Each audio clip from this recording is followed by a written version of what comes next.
Bonjour à toutes et à tous, et bienvenue dans ce deuxième épisode de Yaka Faucon. Dans le précédent épisode, j'ai exposé les problèmes que je voyais à l'utilisation d'Ansible dans le but d'administrer une infrastructure codifiée par mutation, c'est-à-dire en modifiant les machines en production. Outre les problèmes de licence et d'attaque par chaîne d'approvisionnement, l'absence de garantie d'idempotence est centrale pour comprendre l'approche alternative, une infrastructure immuable. Cet épisode est consacré à présenter différentes approches à l'immuabilité afin de mieux en cerner l'intérêt. Mais tout d'abord, qu'est-ce qu'une infrastructure immuable ? Il s'agit d'une infrastructure composée de serveurs immuables. En disant cela, on n'a pas fait beaucoup avancer le schmilblick. Donc, qu'est-ce qu'un serveur immuable ? Il s'agit d'un serveur qui applique le principe de sécurité W XOR X, c'est-à-dire qu'une donnée ne peut être qu'inscriptible ou exécutable, mais jamais les deux en même temps. La démarche W XOR X implique d'identifier et de séparer le code d'une part et les données manipulées par les applications d'autre part. Ainsi, les serveurs immuables font tourner du code qui ne peut ou n'est pas censé être modifié. Pas d'ajout de logiciel, pas de mise à jour, pas de corruption, rien. Si un serveur immuable a besoin de faire l'une de ces opérations, il faut passer par un mode opératoire qui est spécifique à chaque manière d'implémenter l'immuabilité. Généralement, cela implique un redémarrage de la machine, voire la machine est détruite et remplacée par une nouvelle contenant les modifications désirées.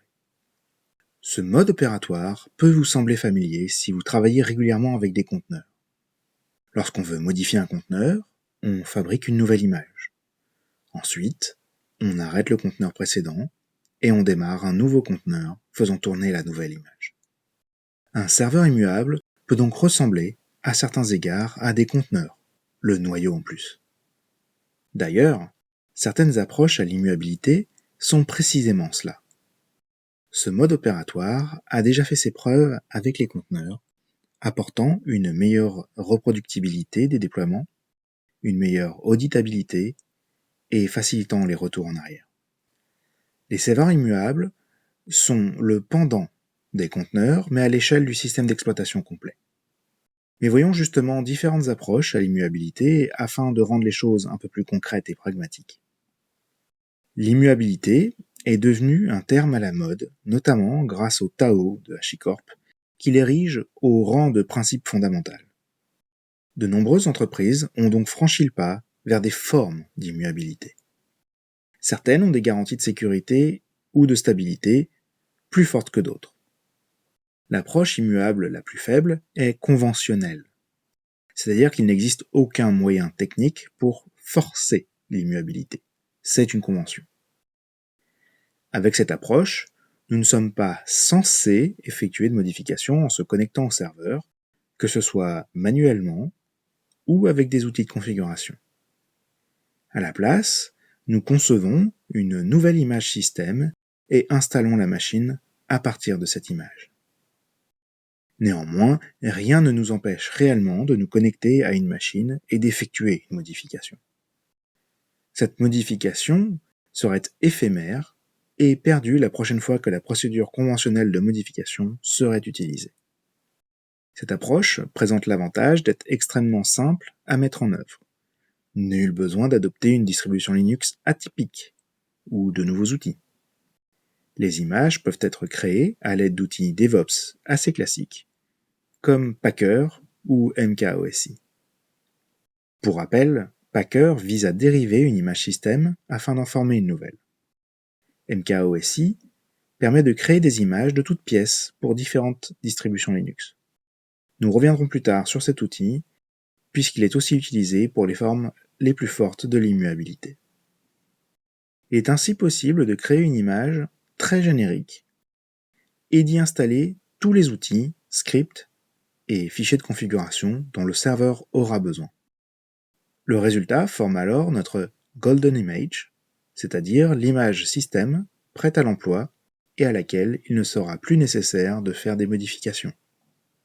Un des défauts de cette approche est que le système n'est pas vraiment immuable. il ne l'est qu'aux yeux de ses administrateurs et administratrices. Le système lui-même est en mesure de se modifier, y compris si des logiciels sont compromis. L'immuabilité conventionnelle n'a donc aucun apport de sécurité particulier, en dehors de réduire la durée de la persistance d'un attaquant ou d'une attaquante dans le système. Néanmoins, d'un point de vue DevOps, cette approche de l'immuabilité offre déjà d'excellents avantages. Les Golden Images sont des artefacts finaux. Une fois construits, ils peuvent être déployés à l'identique en développement, en pré-production et en production. Il est donc possible de créer des circuits de test et de promotion de l'image. Cette approche facilite aussi le déploiement de n instances identiques, puisque c'est toujours la même image qui est utilisée. En outre, si une nouvelle image déployée présente un problème, le retour en arrière à une version fonctionnelle se résume à faire démarrer le serveur sur une version précédente de l'image. On peut donc conclure que cette approche est déjà intéressante pour le DevOps, mais pas spécialement pour le SecDevOps. Pour améliorer les choses, notamment la sécurité, on peut tourner le regard vers des distributions Linux en lecture seule. Ces distributions visent à permettre le déploiement et l'administration de systèmes dont les partitions contenant du code sont montées en lecture seule dès le démarrage. Avec ces distributions, les modifications s'effectuent avant le démarrage. Avec NixOS, le nouveau système est installé et configuré avant le redémarrage. Cela suppose donc d'avoir un système déjà démarré, que ce soit sur un live CD ou depuis un système déjà installé. Avec des distributions comme Fedora CoreOS ou OpenSUSE MicroOS, le nouveau système est initialisé et configuré lors de son premier démarrage, dans l'InitramFS. Finalement, certains systèmes comme Kairos OS ou OpenSUSE MicroOS sont configurés à chaque démarrage par CloudInit. Quelle que soit la distribution utilisée, les modifications sont exprimées soit de manière déclarative, soit de manière impérative. La manière déclarative consiste à décrire l'état désiré du système et à laisser les outils interpréter ces descriptions et effectuer les modifications.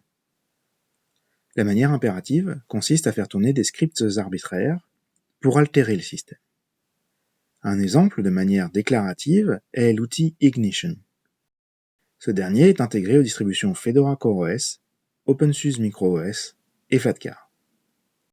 Avec Ignition, on écrit des fichiers JSON décrivant les disques, les partitions, les systèmes de fichiers, les répertoires à créer et les fichiers à copier, les utilisateurs à initialiser, etc. Pendant le premier démarrage de la machine, ce fichier est consommé par Ignition, qui s'exécute dans l'intramfs. Le fichier de configuration peut être récupéré sur le réseau, sur un point de montage, ou intégré dans un fichier ISO personnalisé de la distribution Linux. En cas de modification de la configuration, on réinstalle la machine et la nouvelle configuration sera appliquée lors du démarrage suivant la réinstallation. De manière impérative, on peut citer l'outil Combustion, qui est utilisé par OpenSUSE MicroOS. Ce dernier exécute, lors de l'initramfs du premier démarrage, un script arbitraire. À titre personnel, je considère que la méthode déclarative est préférable à la méthode impérative. J'admets volontiers que la méthode impérative est plus flexible et permet de tout faire. Néanmoins, nous nous retrouvons alors individuellement responsables des bugs et problèmes de sécurité éventuels des scripts que nous avons développés. En comparaison, l'approche déclarative repose sur un outil commun dont nous sommes tous collectivement responsables. Cela permet de mutualiser les efforts, de bénéficier collectivement des correctifs et améliorations proposés par la communauté, tout en rendant abstraits les détails d'implémentation qui peuvent varier dans le temps. Dans le cas d'OpenSUSE MicroOS, qui propose les approches déclaratives avec Ignition et CloudInit, je pense que l'approche d'Ignition est à la fois plus simple et plus puissante. CloudInit s'exécute pendant le démarrage du système d'exploitation en plusieurs fois à l'aide de différents services système. Cela lui permet d'effectuer des actions une fois le réseau obtenu ou une fois tous les services système démarrés. Néanmoins, cela occasionne des complexités liées à l'ordonnancement des actions. Par exemple, les fichiers sont écrits sur le système de fichiers très tôt, tellement tôt que l'initialisation et le montage de nouvelles partitions se fait ultérieurement. Créer un fichier dans une nouvelle partition, mais avant qu'un service spécifique ne se lance, est un casse-tête. Ignition s'exécute dans l'initramfs, avant que le système d'exploitation ne démarre. Il est donc libre de faire toutes les modifications qu'il souhaite, sans avoir à réfléchir à l'état d'avancement du démarrage. Et s'il a besoin d'intercaler des opérations pendant le démarrage du système, il lui suffit d'ajouter des services systemd. Outre cette philosophie de configuration précédant ou intervenant lors du démarrage, la plupart de ces distributions intègrent des mécanismes d'installation, de mise à jour et de retour en arrière sophistiqués. Comme les systèmes sont en lecture seule, les mises à jour ne s'effectuent pas par altération du système. Elles nécessitent un redémarrage afin de terminer tous les processus anciens et redémarrer tous les processus depuis le système de fichiers mis à jour. La préparation de cette mise à jour varie suivant la distribution Linux. MicroOS de OpenSUSE utilise le mécanisme de snapshot du système de fichiers Btrfs. Les mises à jour sont faites dans un nouveau snapshot, dérivé du système actuellement en cours d'exécution et qui est monté avec l'autorisation en écriture. Une fois l'ensemble des mises à jour et modifications faites, ce snapshot est marqué en lecture seule, et le système est redémarré pour utiliser ce snapshot comme son système de fichiers. Pour revenir en arrière sur une modification cassante du système, il suffit de faire démarrer la machine sur le précédent snapshot. Fedora CoreOS utilise une autre méthode reposant sur RPM OS3. OS3 est un peu l'équivalent de l'outil de versionnement en Git, mais à l'échelle d'un système de fichiers. Lorsqu'on veut faire une modification, comme l'installation ou la mise à jour d'un programme, on ajoute un commit à OS3 contenant ces modifications. Lors du prochain démarrage, c'est ce nouveau commit qui est utilisé et démarré. Pour cela, OS3 crée des hard links entre les fichiers contenus dans le dépôt OS3 et l'arborescence /usr. Un retour en arrière consiste simplement à démarrer sur un commit précédent. D'un point de vue sécurité, le fait que le système d'exploitation démarre avec ses partitions de code en lecture seule semble à première vue améliorer nettement la sécurité. Cela prévient certainement les modifications accidentelles. Cela ne prévient cependant pas les modifications malveillantes. Linux ne dispose pas de mécanisme de verrouillage du système, à l'instar des niveaux de sécurité d'OpenBSD qui empêchent de remonter en lecture des partitions montées en lecture seule. Il est certes possible d'inhiber l'appel system mount avec des Linux Security Models ou seccomp-bpf, mais un processus root non limité pourra tout de même effectuer ces modifications. Les développeurs d'OS3 travaillent sur un outil appelé ComposeFS, qui ajoute du contrôle d'intégrité grâce à FSVerity et des signatures cryptographiques sur les fichiers gérés par OS3. Les développeurs d'OS3 travaillent notamment sur bootc, qui est une nouvelle manière de développer des systèmes immuables distribués sous la forme d'images OCI. bootc utilise notamment ComposeFS. Il existe également des travaux pour combiner Linux Integrity Measurement Architecture, AOS3, pour arriver à des fins similaires. Néanmoins, ces preuves cryptographiques sont en cours d'intégration, et en leur absence, l'immuabilité des systèmes de fichiers de ces distributions n'est que marginalement meilleure que celle des systèmes utilisant une immuabilité conventionnelle. Ce que ces distributions ont pour elles, en revanche, est une excellente reproductibilité des déploiements, notamment si on s'en tient à l'approche déclarative de la configuration, ainsi que des processus de mise à jour et de retour en arrière efficaces et faciles à mettre en œuvre. Pour ces raisons, Fedora CoreOS est parmi mes systèmes d'exploitation favoris. Il est notamment utilisé pour héberger ce podcast. Mais est-il possible de faire mieux ? Peut-on concevoir des systèmes apportant une réelle immuabilité avec des assurances cryptographiques ? La réponse est oui, et il est assez probable que les auditeurs et auditrices soient en train d'utiliser un tel système pour écouter ce podcast. Android est un système d'exploitation dont l'immuabilité est assurée par des vérifications de preuves cryptographiques. C'est également le cas de Flatcar. Pour cela, ces systèmes d'exploitation utilisent des images de systèmes de fichiers dont l'intégrité est vérifiée avec dmVerity. dmVerity est une fonctionnalité du noyau Linux qui vérifie en direct et à chaque accès que les blocs d'un périphérique de bloc, typiquement un disque dur, sont intègres. S'ils ne le sont pas, la lecture de ce bloc est bloquée. Grâce à cette approche, il n'est pas possible, même pour un attaquant, de modifier le système de fichiers. La contrepartie est que les modifications légitimes, comme les mises à jour ou l'installation de nouveaux logiciels, sont rendues relativement complexes. En effet, puisque l'intégrité cryptographique couvre l'ensemble du périphérique de bloc, il n'est pas aisé de remplacer uniquement un seul ou quelques fichiers. La solution la plus simple est de régénérer l'image en intégralité.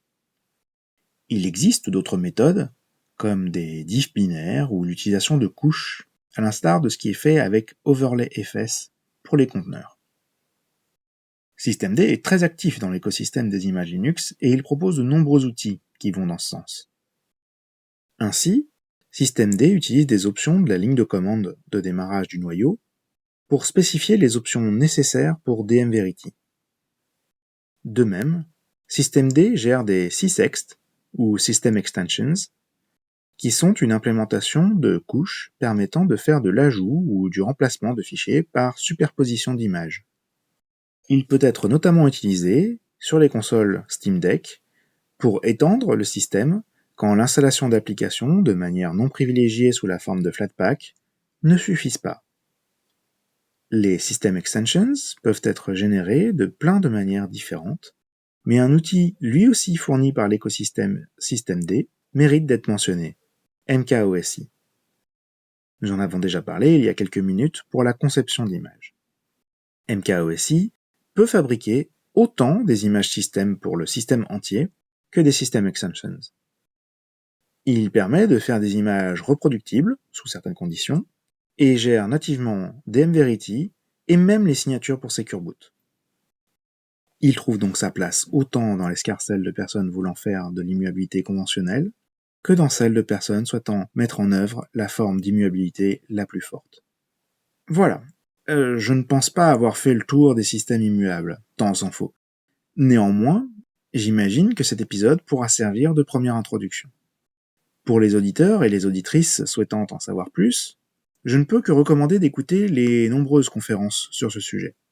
Je pense notamment à la salle Image-Based Linux de FOSDEN 2023 ou à la conférence All Systems Go. Je n'ai aucun doute que l'immuabilité sera un élément central de la sécurité système dans la prochaine décennie. C'est d'autant plus vrai que Secure Boot commence à montrer ses limites. J'ai d'ailleurs écrit un article à ce sujet dans le magazine MISC, où je fustigeais la recommandation de l'ANSSI relative à Secure Boot dans son guide Linux. Or, une roue de secours pour le démarrage sécurisé, après que Secure Boot se soit révélé un tuyau percé, est l'emploi des TPM, qui se trouvent être très friands des systèmes immuables, puisqu'ils ont toujours la même empreinte cryptographique. Pour ma part, les systèmes d'exploitation immuables sont dans mes pratiques SecDevOps depuis maintenant de nombreuses années. Chez la plupart de mes clients, je rencontre une légère résistance à passer à des distributions Linux spécialisées, comme Fedora CoreOS ou Flatcar, par appréhension d'avoir des difficultés de recrutement. J'arrive néanmoins assez facilement à les convaincre d'utiliser au moins l'approche de l'immuabilité conventionnelle, qui offre déjà des avantages assez nets de reproductibilité des déploiements et d'auditabilité. L'utilisation d'outils de configuration déclarative comme Cloudinit reste cependant une souffrance du quotidien comparée à Ignition. De même, les mises à jour et les retours en arrière, dans le cas de l'immuabilité conventionnelle, sont moins aisés qu'avec des distributions conçues pour. J'aspire à ce que ces distributions deviennent plus présentes et que les habitudes DevOps évoluent vers elles, afin qu'elles puissent se départir des quelques verrues violant le WXORX qui persistent encore. J'espère donc vous avoir peut-être fait découvrir, ou mieux, vous avoir convaincu d'adopter l'approche immuable. Si c'est le cas, je vous conseille d'essayer Fedora CoreOS, plus facile, ou Flatcar, plus immuable, qui sont deux superbes distributions. Dans le prochain épisode, nous verrons que cette approche comporte cependant quelques défis inattendus. Un que je n'avais pas anticipé lorsque j'ai emprunté cette voie est la gestion des secrets. En effet, les gestionnaires de configuration par mutation sont souvent utilisés pour déployer des secrets qu'ils stockent sous une forme chiffrée dans le gestionnaire de version de code. Or, avec l'approche immuable, on ne se connecte pas ou peu sur les machines, puisqu'il n'est pas nécessaire de les modifier. Allez, je ne vous en dis pas plus, cet épisode est déjà bien assez long. Comme à chaque fois, je vous rappelle que vous pouvez commenter, liker et même booster ce podcast sur le Fediverse. Il vous suffit de copier-coller l'adresse de cet épisode dans le champ de recherche de votre logiciel, puis d'interagir avec le post. N'hésitez pas à me dire si cet épisode vous a plu, ou à apporter une critique constructive. À bientôt!